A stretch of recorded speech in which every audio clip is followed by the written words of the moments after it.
Hi friends, recipes കിച്ചണിലേക്ക് എല്ലാവർക്കും സ്വാഗതം. ഞാനിന്ന് വന്നിട്ടുള്ളത് ബാക്കി വന്ന ചോറൊക്കെ ഉണ്ടെന്നുണ്ടെങ്കിൽ വളരെ പെട്ടെന്ന് തയ്യാറാക്കി എടുക്കാൻ പറ്റുന്ന വളരെ സിമ്പിളായിട്ടുള്ളൊരു സ്നാക്സിൻ്റെ റെസിപ്പി ആയിട്ടാണ്. ഇത് നമുക്ക് കുറച്ച് അധികമൊക്കെ ഉണ്ടാക്കിയിട്ട് സൂക്ഷിച്ച് വെക്കാനും കൂടെ പറ്റുന്ന നല്ലൊരു സ്നാക്സാണ് കേട്ടോ. അപ്പോൾ എന്തായാലും എല്ലാവരും ഇതുപോലെ ഒന്ന് തയ്യാറാക്കി നോക്കണേ. തയ്യാറാക്കി നോക്കിയതിന് ശേഷം ഫീഡ്ബാക്ക് അറിയിക്കാൻ മറക്കരുത്.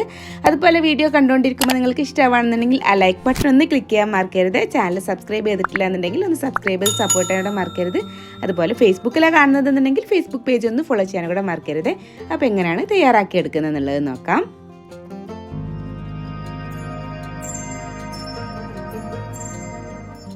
നമുക്ക് തയ്യാറാക്കി എടുക്കാൻ വേണ്ടിയിട്ട് ഇതിലേക്ക് വേണ്ടത് ഒരു 1/4 കപ്പോളം അരിപ്പൊടിയാണ്. നമ്മൾ പത്തിരി ഇടിയപ്പമൊക്കെ ഉണ്ടാക്കി എടുക്കാൻ വേണ്ടിയിട്ട് യൂസ് ചെയ്യുന്ന വറുത്ത അരിപ്പൊടിയില്ലേ, അതൊരു 1/4 കപ്പാണ് കേട്ടോ വേണ്ടത്. ഇതിപ്പോൾ 250 ml കപ്പിന് 1 കപ്പാണ്. ഇനി ആ കപ്പിന് തന്നെ ഒരു 1/4 കപ്പോളം കൂടി ഞാൻ അതിലേക്ക് അങ്ങ് ഇട്ട് കൊടുക്കുന്നുണ്ട് കേട്ടോ. അങ്ങനെ 1/4 കപ്പ് അരിപ്പൊടിയാണ് ഇട്ട് കൊടുത്തിട്ടുള്ളത്.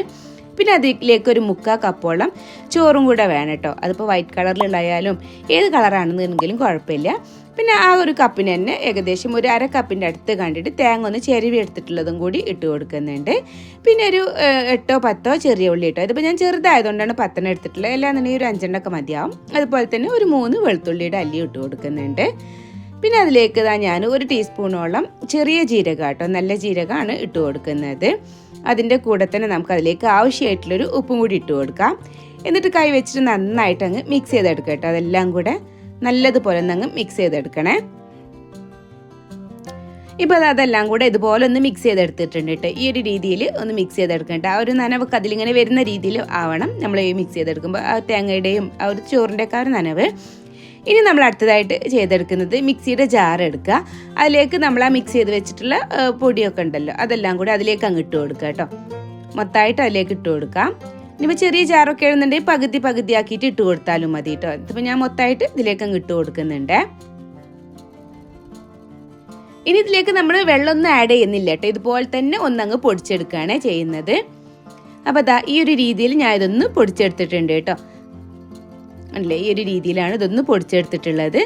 ഒന്ന് നമ്മളൊന്ന് അടിച്ചെടുത്താൽ ഒന്ന് ഇതുപോലെ നന്നായിട്ടൊന്നും കൂടി ഒന്ന് മിക്സ് ചെയ്ത് കൊടുത്തിട്ട് വീണ്ടും ഒന്നും കൂടി അങ്ങ് അടിച്ചു കൊടുത്താൽ മതി കേട്ടോ. അപ്പോൾ ആ ഒരു ചോറിൻ്റെയും തേങ്ങയുടെയും ഒക്കെ ഒരു നനവ് കൊണ്ട് തന്നെ ആ ഒരു പൊടി നന്നായിട്ട് നനവായിട്ട് വരും. ഒന്നുകൂടി ഒന്ന് അടിച്ചെടുത്തിട്ട് വരാം ഇനി. അപ്പോൾ അതായത് ഇതുപോലെ നന്നായിട്ട് ഒന്ന് അടിച്ചെടുത്തിട്ടുണ്ട് കേട്ടോ. അപ്പോൾ വെള്ളമൊന്നും ഒട്ടും ആഡ് ചെയ്യേണ്ട, അതുപോലെ തന്നെ അങ്ങ് അടിച്ചെടുത്താൽ മതി കേട്ടോ. വെള്ളം ഒഴിച്ചു കൊടുത്താൽ കൂടിപ്പോവും. കണ്ടില്ലേ, ഇപ്പോൾ തന്നെ ഇത് നന്നായിട്ട് ഇങ്ങനെ നനവായിട്ട് വന്നിട്ടുണ്ട്. ആ ഒരു ചോറിൻ്റെയും അതുപോലെ തന്നെ ആ തേങ്ങയുടെ ഒക്കെ നനവ് കൊണ്ട് തന്നെ. ഇനി ഇത് നമുക്കൊരു ബൗളിലേക്ക് ഇതുപോലെ അങ്ങ് മാറ്റിയെടുക്കാം.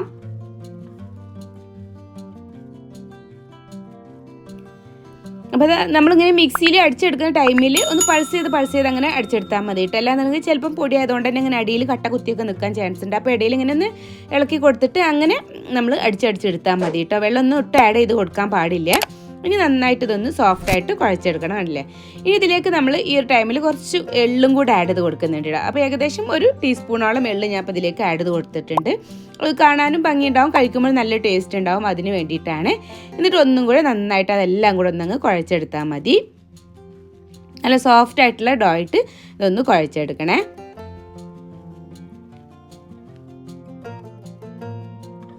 കയ്യിലിങ്ങനെ ഒട്ടിയൊക്കെ നിൽക്കുന്നുണ്ടെന്നുണ്ടെങ്കിൽ കുറച്ച് ഓയിൽ എന്തെങ്കിലും സ്പ്രെഡ് ആക്കിയിട്ട് അങ്ങനെ കുഴച്ചെടുത്താലും മതി കേട്ടോ. ഞാനിപ്പോൾ കയ്യിൽ ഓയിലൊന്നും ആക്കി കൊടുത്തിട്ടില്ല.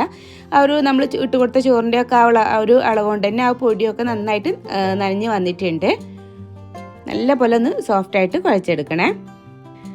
ഇപ്പോൾ അതാ നന്നായിട്ട് കുഴച്ചെടുത്തിട്ടുണ്ട് കേട്ടോ. നല്ല സോഫ്റ്റായിട്ട് കുഴച്ചെടുത്തിട്ടുണ്ട്. ഈ ഒരു രീതിയിൽ ഒന്ന് ആക്കിയെടുത്താൽ മതി.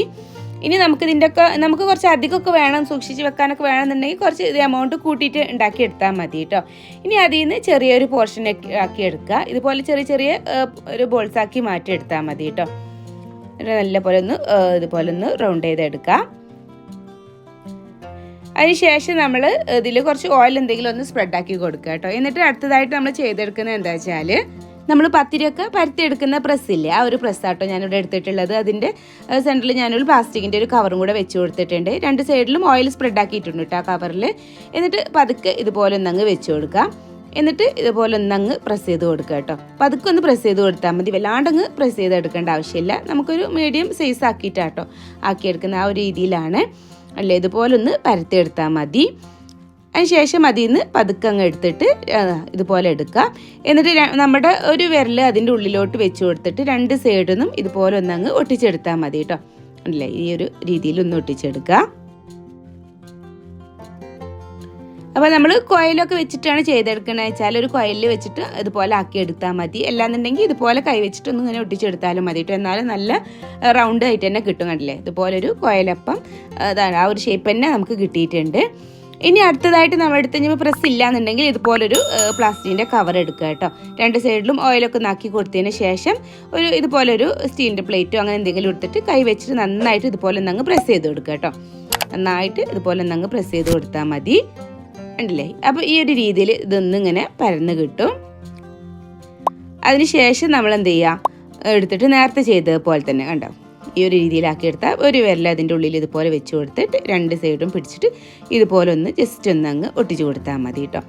അപ്പോൾ നമുക്കിതൊരു കുഴലവൻ്റെ ആവശ്യമൊന്നുമില്ല, അല്ലാതെ തന്നെ നല്ല കുഴൽ ഷേപ്പിൽ ഇങ്ങനെ കിട്ടും. നല്ലൊരു കുഴലപ്പത്തിൻ്റെ ഒരു ഷേപ്പൊക്കെ നമുക്ക് കറക്റ്റായിട്ട് ഇതുപോലെ കിട്ടിയിട്ടുണ്ട്. അപ്പോൾ അതാ ഞാൻ എല്ലാം ഇതുപോലെ ചെയ്തെടുത്തിട്ടുണ്ട് കേട്ടോ. ഈ ഒരു രീതിയിലാക്കി വെച്ചിട്ടുണ്ട്. അല്ലാന്നുണ്ടെങ്കിൽ നമ്മൾ ഫ്രൈ ചെയ്തെടുക്കുന്ന ടൈമിൽ ഇങ്ങനെ പരത്തിയിട്ട് അതിലേക്ക് അങ്ങനെ ഇട്ട് കൊടുത്താലും മതിട്ട്, എങ്ങനെയായാലും കുഴപ്പമൊന്നുമില്ല. അപ്പോൾ ചുട്ടെടുക്കാൻ വേണ്ടിയിട്ട് ഞാനിത് അവിടെ ഓയിലൊന്ന് ചൂടാക്കി എടുത്തിട്ടുണ്ട് കേട്ടോ. ഓയിലാന്നുണ്ടെങ്കിൽ വെളിച്ചെണ്ണ എന്തായാലും കുഴപ്പമില്ല. ഇനി ഇത് വെളിച്ചെണ്ണ ഒന്ന് നന്നായിട്ടൊന്ന് ചൂടായിട്ട് വരട്ടെ. ഒന്ന് ചൂടായിട്ട് വന്നാൽ നമുക്ക് അതിലേക്ക് ഓരോന്നായിട്ട് ഇതുപോലെ അങ്ങ് ഇട്ട് കൊടുക്കാം. അപ്പോൾ അതൊക്കെ അങ്ങനെ പിടിച്ചിട്ട് അങ്ങനെ ഇട്ട് കൊടുത്താൽ മതി കേട്ടോ. പ്രസ് ചെയ്ത് പോകരുത്. അങ്ങനെ ആകുമ്പോൾ അതിൻ്റെ ആ ഒരു കൊയലിൻ്റെ ആ ഒരു ഷേപ്പ് ഉണ്ടല്ലോ അതങ്ങ് പോയി പോകും. അപ്പോൾ അതൊക്കെ അതുപോലെ അങ്ങ് ഇട്ട് കൊടുത്താൽ മതി. നമ്മൾക്ക് എത്രത്തോളം സൈസ് ഉണ്ട് നമ്മുടെ പാൻ അതിനനുസരിച്ചിട്ട് അങ്ങനെ ഇട്ട് കൊടുത്താൽ മതി കേട്ടോ. ഞാനിപ്പോൾ ഇതിലൊരു 3 ഇട്ട് കൊടുത്തിട്ടില്ല. എന്താ വെച്ചാൽ അതൊന്ന് ഒന്ന് ഫ്രൈ ആയി വരുമ്പോൾ ഒന്നും കൂടെ ഒന്നിങ്ങനെ പൊങ്ങിയിട്ട് വരും. അപ്പോൾ അതിനനുസരിച്ചിട്ടുള്ള സൈസിനനുസരിച്ചിട്ട് ഇട്ട് കൊടുക്കാം. ഇനി ഏകദേശം ഒന്നിങ്ങനെ ഉറച്ച് വന്നത് കണ്ടാൽ ഒന്ന് ഇതുപോലെ അങ്ങ് മറിച്ചിട്ട് കൊടുക്കുക കേട്ടോ. അങ്ങനെ രണ്ട് സൈഡും തിരിച്ചും മറിച്ചും അങ്ങ് ഫ്രൈ ചെയ്തെടുത്താൽ മതി. നമുക്കൊരു ഗോൾഡൻ ബ്രൗൺ കളർ ആവുന്ന വരെയാണ് ഒന്ന് ഫ്രൈ ആക്കി എടുക്കേണ്ടത്. ഒരു മീഡിയം ഫ്ലെയിമിൽ വെച്ചാൽ മതി കേട്ടോ. വല്ലാണ്ടങ്ങ് കൂട്ടിയിട്ടുണ്ട്. നല്ല ക്രിസ്പിനായിട്ട് തന്നെ കിട്ടും കേട്ടോ നമുക്കിത്. അപ്പോൾ അതാ നല്ലൊരു ഗോൾഡൻ ബ്രൗൺ കളറായിട്ട് വന്നിട്ടുണ്ട്. അപ്പോൾ ഞാൻ അതിൽ നിന്ന് അങ്ങ് പതുക്കെ കോരിയെടുക്കുകയാണ്. അപ്പോൾ നല്ല ക്രിസ്പി ആയിട്ട് തന്നെ കിട്ടിയിട്ടുണ്ട് കേട്ടോ. കണ്ടില്ലേ, ആ ഒരു ഷേപ്പിലൊന്നും ഒരു മാറ്റവും വന്നിട്ടില്ല. അപ്പോൾ ഇതുപോലെ അങ്ങ് മാറ്റിയെടുക്കാം. ഇനി ബാക്കിയുള്ളതൊക്കെ ഇതുപോലെ തന്നെ അങ്ങ് ഇട്ട് കൊടുത്തിട്ട് അങ്ങ് ഫ്രൈ ആക്കി എടുത്താൽ മതി കേട്ടോ. പെട്ടെന്ന് ഫ്രൈ ആക്കി എടുക്കാവുന്നേ ഉള്ളൂ. അധികം അങ്ങനെ വേവൊന്നും ഉണ്ടാവില്ല. അത് നല്ല തിന്നായിട്ട് നമ്മൾ ഒന്ന് പ്രസ് ചെയ്തെടുത്തതല്ല, അപ്പോൾ വല്ലാണ്ടങ്ങ് കട്ടിക്ക് ഉണ്ടാവില്ല. അപ്പോൾ പെട്ടെന്ന് തന്നെ ആയിട്ട് വരുവേ. അപ്പോൾ അതെല്ലാം ഞാൻ ഇതുപോലെ ഫ്രൈ ആക്കി എടുത്തിട്ടുണ്ട് കേട്ടോ. നമുക്ക് കുറച്ച് അധികം ഉണ്ടാക്കിയിട്ട് ഒരു കണ്ടെയ്നറിലൊക്കെ ആക്കി വെക്കാവുന്നേ ഉള്ളൂ. നല്ല ക്രിസ്പിനെസ്സോട് കൂടിയിട്ട് തന്നെ നമുക്ക് കിട്ടും കേട്ടോ. നല്ല ടേസ്റ്റാണ്. അപ്പോൾ എന്തായാലും എല്ലാവരും ഇതുപോലെ ഒന്ന് ട്രൈ ചെയ്ത് നോക്കാം കേട്ടോ. ട്രൈ ചെയ്ത് നോക്കിയതിന് ശേഷം ഫീഡ്ബാക്ക് കമൻറ്റ് അറിയിക്കാൻ മറക്കരുത്. അപ്പോൾ ഇൻഷാ അല്ലാഹ് ഇനി മറ്റൊരു വീഡിയോ ആയിട്ട് വരുന്നവരേക്കും ബായ്, താങ്ക് യു, അസ്സലാമു അലൈക്കും.